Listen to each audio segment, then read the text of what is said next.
Sophia Carter was a 38-year-old waitress at Murphy's Grill, a beloved roadside diner in a small town nestled in the Colorado mountains. Unlike many of her peers who had moved on to different careers, Sophia had worked at Murphy's for nearly 15 years. She loved the job, not just for the steady income, but for the people. The regulars weren't just customers, they were family. Life hadn't always been easy for Sophia. She had been a single mother ever since her husband passed away in a work accident 10 years ago. Raising her son, Daniel, alone while working double shifts at the diner had been a challenge. But she never complained. The job gave her stability, and Murphy's Grill had been there for her when she needed it most. The previous owner, old Mr. Murphy, had been like a father to her, offering extra shifts when money was tight and supporting her in any way he could. However, everything changed 3 months ago when Mr. Murphy retired and handed the business over to his son, Bradley. Unlike his father, Bradley didn't care about the community. He only cared about making the diner more profitable. He raised prices, changed the menu, and tried to turn the cozy little eatery into a sleek, modern bistro. The regular customers began to feel unwelcome, and Sophia watched helplessly as the heart of Murphy's Grill started to fade. One chilly autumn afternoon, Sophia was working her usual shift when she saw a familiar figure ride up on a vintage Harley-Davidson. It was Walter Reeves, a 72-year-old retired firefighter who had been a regular at Murphy's for as long as she could remember.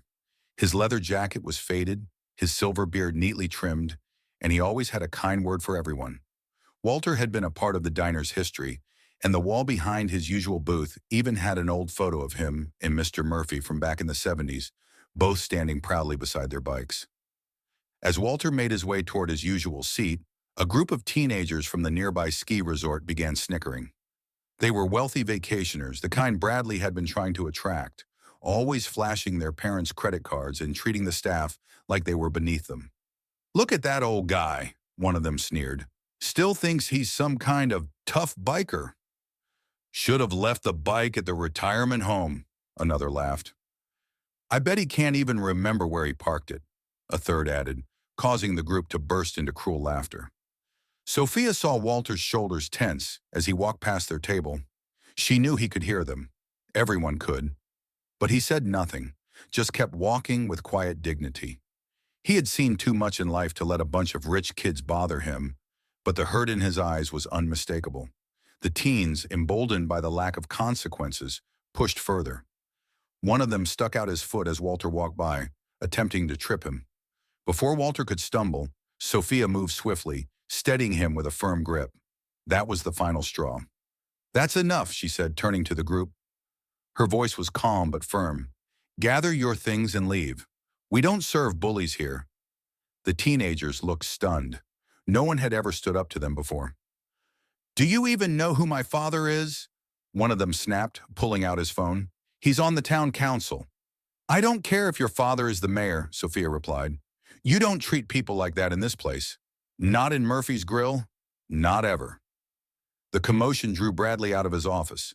When the teens explained what had happened, his face turned red with anger. "Sophia, you can't just throw out paying customers," he barked. "Apologize to them immediately." Sophia met his glare with unwavering resolve.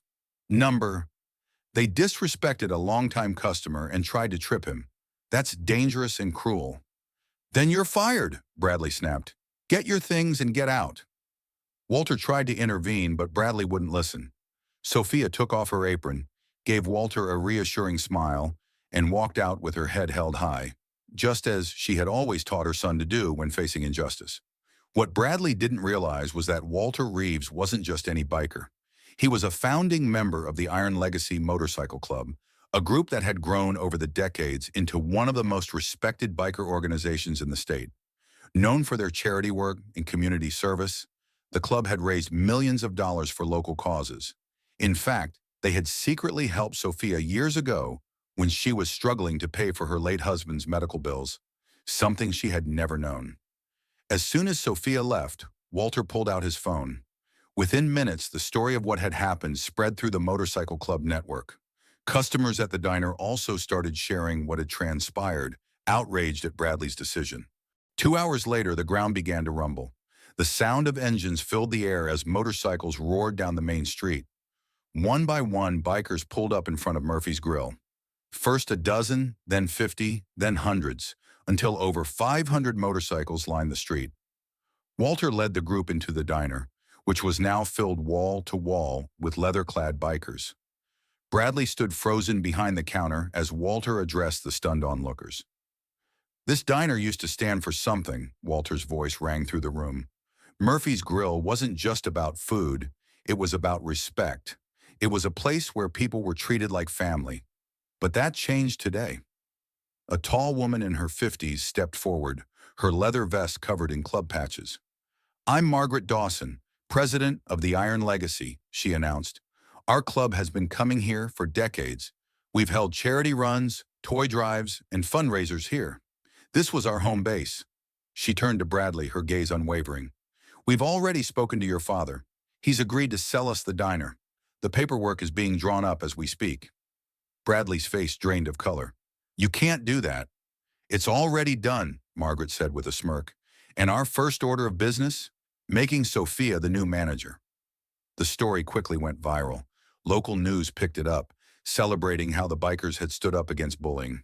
The Iron Legacy's reputation as a community-driven organization only grew stronger. Today, Murphy's Grill still stands on that familiar stretch of road, but with a renewed sense of purpose. Under Sophia's management, the warmth and community spirit returned. Every Tuesday, Walter still sits at his usual booth, enjoying his coffee and apple pie, while the bikers always make sure there's a reserved spot for their bikes outside. As for the teenagers, they returned a week later, humbled to apologize to Walter and Sophia.